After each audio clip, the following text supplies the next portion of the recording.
This is the true story of how a parent's devout faith led to a child's death and a chilling conviction for reckless homicide.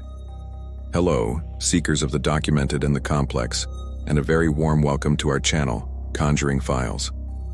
We have come with another case, one that steps away from the violent rituals of exorcism and into the quiet, devastating realm of faith healing. Tonight we open a file that pits deeply held spiritual beliefs against the unyielding reality of medical science. A case that asks a devastating question: where does religious freedom end and criminal child neglect begin? This is File 006, The Prayer That Killed, the tragic case of Kara Neumann. Our file opens in March 2008 in the quiet town of Weston, Wisconsin. Here lived the Neumann family, Dale and Leilani Neumann, and their children. The Neumanns were devout, but their beliefs, rooted in online ministries like Unleavened Bread Ministries, were extreme. They held a profound conviction that the Bible was the literal, infallible Word of God, and this extended to physical healing. They believed that seeking medical care was a sin, a sign of weak faith. To them, doctors and medicine were an attempt by man to usurp God's power. True healing, they believed, came only from prayer. This was not a casual preference, it was a core, non-negotiable tenet of their existence. It was this belief system that 11-year-old Kara Neumann was born into, and it was this system that would ultimately seal her fate. In mid-March 2008, 11-year-old Kara began to feel unwell. It started simply, as many childhood illnesses do. She was lethargic, unusually thirsty, and weak. But over the next few days, her condition deteriorated alarmingly. She became too weak to walk. Her speech slurred, she was vomiting, and she eventually became disoriented. These are the classic screaming warning signs of diabetic ketoacidosis, DKA, a life-threatening complication of undiagnosed type 1 diabetes. Kara's body, starved of insulin, was unable to process sugar for energy and had begun to burn fat, producing toxic acids called ketones that were poisoning her from the inside out. To a doctor, her symptoms would have been an immediate flashing red light. To Dale and Leilani Neumann, they were a spiritual test. They saw their daughter's physical decline not as a medical crisis, but as a spiritual attack. They believed the devil was testing their family's faith, and the only way to win this battle was through prayer. As Kara lay dying, her parents did not call 911. They did not take her to an emergency room. Instead, they prayed. They anointed her with oil. They called relatives and fellow believers, asking them to pray. They even contacted a man in California associated with their ministry, seeking guidance and more prayers. For days, as Kara's body systematically shut down, the house was filled with prayer, but devoid of the one thing that could have saved her: insulin. Dale Neumann, in later testimony, would explain his mindset. He told the court he believed there were only two sources of power: God and the devil. Since doctors were not of God, they must be of the devil. To take his daughter to a hospital would be to hand her over to Satan. He firmly believed, with all his heart, that he was doing what was best for his child, that he was protecting her soul. On March 28, 2008, Kara Neumann stopped breathing. Only then did Leilani Neumann call 911. When paramedics arrived, they found the 11-year-old girl lifeless on a mattress on the floor. Attempts to revive her were futile.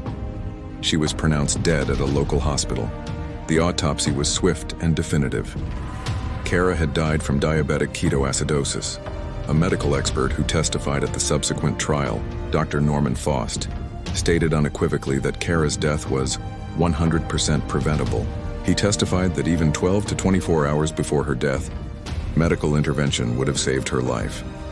She didn't need a miracle. She needed a simple, readily available hormone that her body had stopped producing. The tragic irony was that Kara's condition was not some rare, incurable disease. It was one of the most manageable chronic conditions in modern medicine. The state of Wisconsin did not see this as a tragedy of faith. They saw it as a crime. Dale and Leilani Neumann were arrested and charged with second-degree reckless homicide. The case immediately became a flashpoint for a national debate: the rights of parents versus the safety of children, and the legal limits of religious freedom. The prosecution argued that while the Neumanns had the right to believe whatever they wished, they did not have the right to impose those beliefs on their child to the point of death. The state argued that the parents' choice to withhold medical care was not a passive act of faith, but an active, reckless act of neglect that directly caused Kara's death. They had a legal and moral duty of care, and they had catastrophically failed it. The defense, conversely, centered entirely on the parents' First Amendment right to freedom of religion. Their lawyers argued that the Neumanns were not reckless. They were actively trying to save their daughter in the only way their sincere, deeply held beliefs allowed. They genuinely believed medical care was harmful. They argued that to convict the Neumanns would be to criminalize their faith. The jury was faced with a gut-wrenching task: to weigh the sincerity of a belief against the cold, hard fact of a dead child. In 2009, after a long and emotional trial, a jury found both Dale and Leilani Neumann guilty of second-degree reckless homicide. The judge, sentencing them, faced his own dilemma. He acknowledged their sincere belief and lack of malice, but also the devastating consequences of their actions. He sentenced them to 10 years of probation, with a 6-month jail term to be served 1 month per year for 6 years, though this jail time was suspended, contingent on them following their probation. As a condition, they were ordered to ensure their 2 other children received regular medical checkups. The case of Kara Neumann remains a heartbreaking file. It's a tragedy without a clear villain in the traditional sense, but with an undeniable victim. It serves as a grim testament to the fact that a belief, even one held with the purest and most loving intentions, can become deadly when it insists on ignoring physical reality. The file is a stark reminder that while faith can move mountains, it cannot, in the absence of insulin, cure diabetes. Thank you for exploring this complex and tragic case with us here at Conjuring Files. We believe it is vital to document these real incidents where belief systems have such profound and devastating consequences. If you found this investigation informative, please help encourage our channel. Give this video a like, share it with others, and subscribe for more deep dives into these chilling real-life files. And please don't forget to hit that bell icon so you are notified the moment we open the next case.